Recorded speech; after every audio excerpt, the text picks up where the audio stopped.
السلام عليكم ورحمة الله وبركاته. ازيكم عاملين ايه؟ يا رب تكونوا بخير.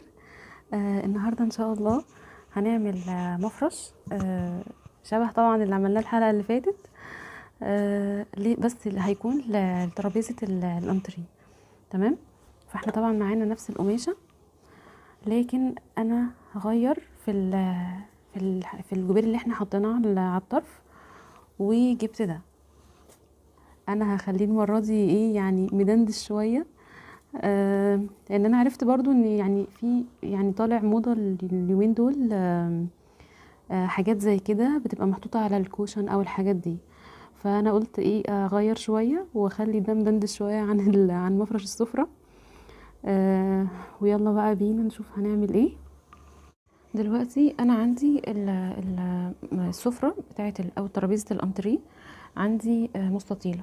فانا هعمل المفرش مربع عشان هفرشه بالورب كده، فهيدي شكل سبعة او اللي هي الزاويتين اللي بيبقوا نازلين من على الاطراف. لو حابة تعمليه دايرة او بيضاوي تمام، مفيش اي مشاكل. فانا هقص دلوقتي، هقصه مربع. هشوف عرضها قد ايه عشان يبقى العرض قد الطول.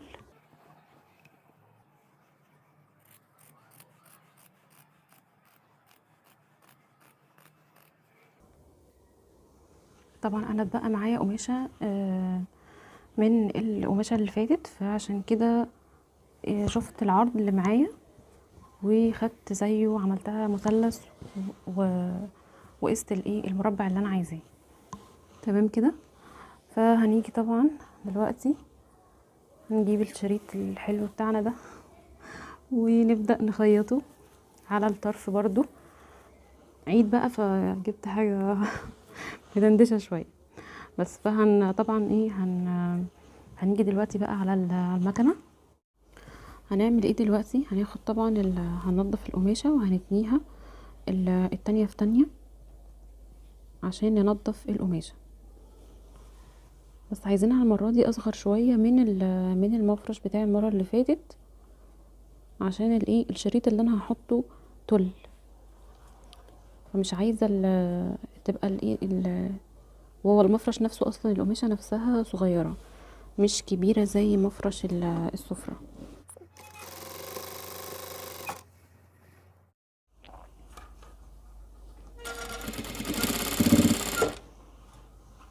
كده تمام. خلصنا ان احنا ايه ننضف القماشة كده. المفرش جاهز معانا ان احنا ايه نركب الشريط اللي جايبينه. دلوقتي طبعا احنا هنخيط على ده ايه، ده حرف الشريط ده. هو رفيع جدا وانا كان المفروض اخد بالي في الموضوع ده، في النقطة دي يعني، بس انا مخدتش بالي خالص. يعني انا عجبني الشريط وجبته يعني. فالمفروض ان احنا ادام هنركب حاجة، هنركب شريط او جبير او كده في قماشة، يبقى المفروض الحتة اللي هي الطرف اللي احنا هنخيطه في القماشة يبقى اعرض من كده شوية، زي مثلا الجبير اللي ركبناه في مفرش السفرة. فانا دلوقتي هسيب مقدار 2 سنتي من تحت، يعني من القماشة اهي 2 سنتي، وهخيط على مسافة 2 سنتي زي ما انتم شايفين معايا كده. يبقى الجزء اللي من ورا ده 2 سنتي بس.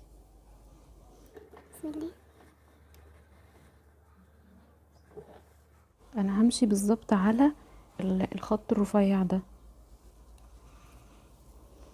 شايفين بدايته عاملة ازاي؟ رفيعة جدا يعني. ان شاء الله ايه تظبط معايا. انا متخيلة بصراحة شكله هيبقى جميل جدا، عشان عاجبني الشريط جدا. بسم الله.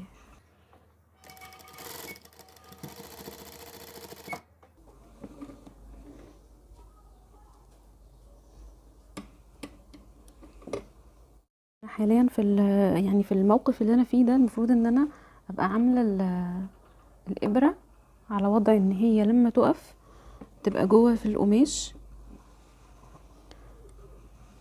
عشان الايه الترتر اللي بيدخل تحت المكنه وانا ماشيه هعرف احركه.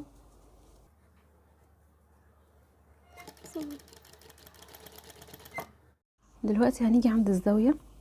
فاحنا هنعمل ايه؟ دلوقتي الشريط عريض، تمام. فاحنا ممكن يا نقصه، يعني ممكن لو حابة تقصيه، بس هنقص طبعا ازيد هنا شوية عشان نتني الحتة دي كده تحت، تمام، فالحرف ما يبانش. او ان احنا نعمل برضو هنعمل مثلث كده برضو زي المرة اللي فاتت، بس ايه، هنتنيه كمان تانية، يعني مش دي بس، لا هنتنيه كمان تانية كده. وبعدين نجيب ده كده على جنب. هي متهيألي كده هتبقى كتير، يعني عشان الترتر الكتير ده، فالأحسن ان احنا ايه، نقصها.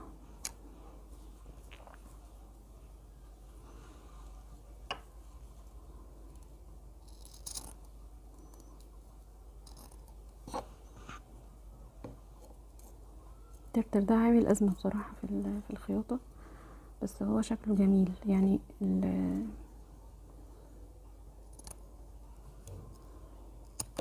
الدواير، بصوا الدواير نفسها بتاعة الترتر جواها كمان حاجات كده بتلمع، فجميل قوي بصراحة، كأنه يعني جواه دايرتين كده. فانا نسيت اقول لكم ان هو برضو ده من الموسكي برضو، بس انا ما جبتش طوب، ده كان المتر ب10، المتر الواحد ب10، ما جبتش طوب منه، يعني على اساس ان انا كنت هجيبه ايه، اجربه. اتنيها بقى لجوه،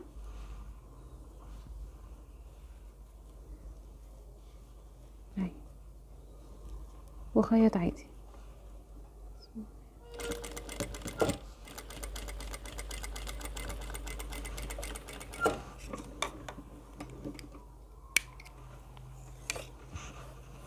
اهي شكلها حلو برضو. فاحنا هنعمل بقى، هنبدأ طرف جديد، وهنتني برضو جزء كده لجوه سنتي مثلا، عشان الحرف، هو الحرف حلو على فكرة، ما فيهوش حاجة يعني زي الحرف بتاع الديل يعني. بس فهنعمل كده ونحطه هنا كده، ونبدأ نخيط الطرف الجديد.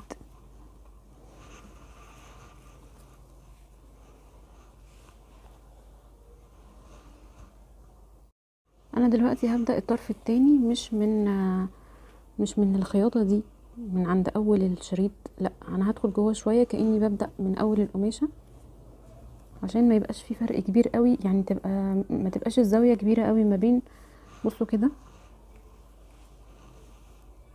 هيبقى في فرق زاوية قايمة كده كبيرة ما بين الشريطين، فانا مش عايزة كده بصراحة، لان انا اصلا كنت هعملها مثلث زي ما انا قلت لكم في الاول، بس كببت كده مع بعضها، مبقاش شكلها حلو، فانا هحطها كده، تمام.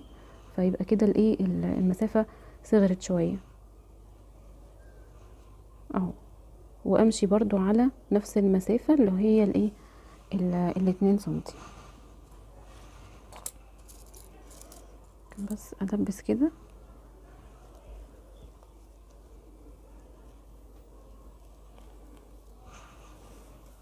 اهي.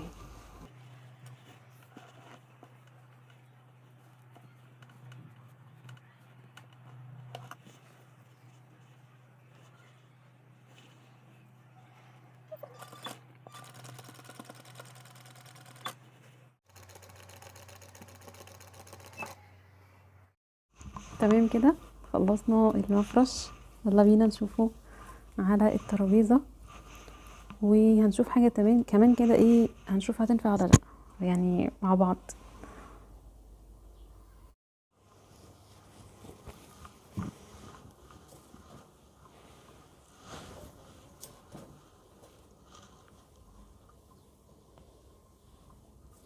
شايفين بقى معايا عامل ازاي؟ هجيبهولكوا من بعيد اهو المفرش. بصراحة يعني هو الكاميرا ظلماه بجد، يعني طلع جميل جدا. شايفين شكل التل مع الترتر، تحفة، مديله بهجة كده يعني. انا عندي اغلب يعني زي ما انتم شايفين الترابيزه طبعا بني والسجاده غامقه، وبرده الانتريه عندي غامق. فعشان كده انا حبيت ان انا آه يعني اعمل حاجه مفرقعه شويه. احنا ممكن بقى نحط الفازه كده.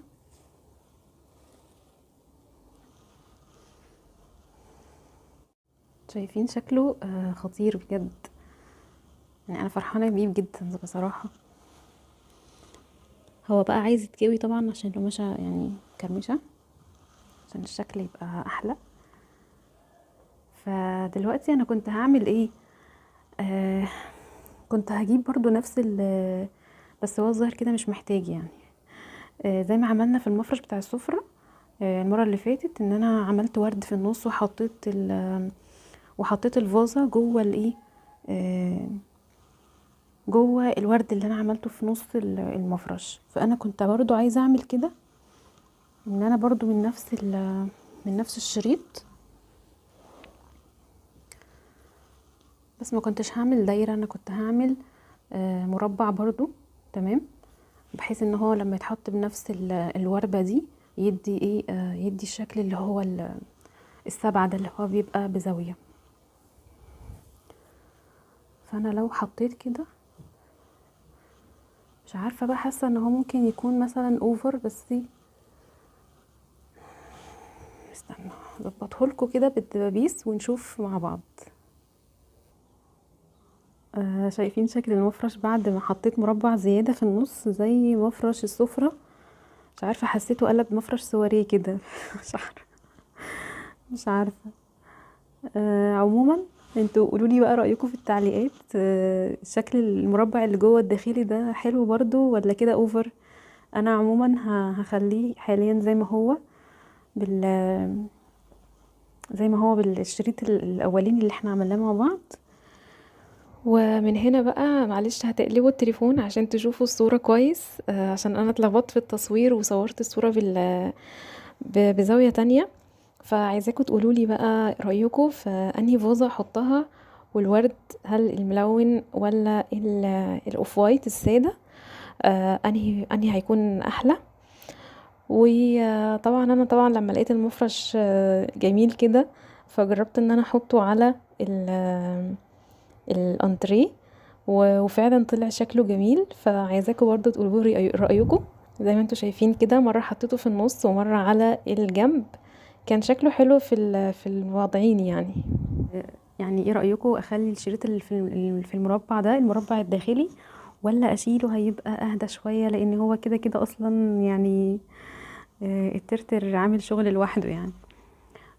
بس واشوفكم ان شاء الله بقى في فيديو جديد. وما تنسوش لو عجبكم الفيديو تضغطوا لايك وشير وسبسكرايب، ولو عجبكم محتوى القناة وتقولوا لي رأيكم في المفرش الجميل ده. اشوفكم ان شاء الله في فيديو جديد. مع السلامة.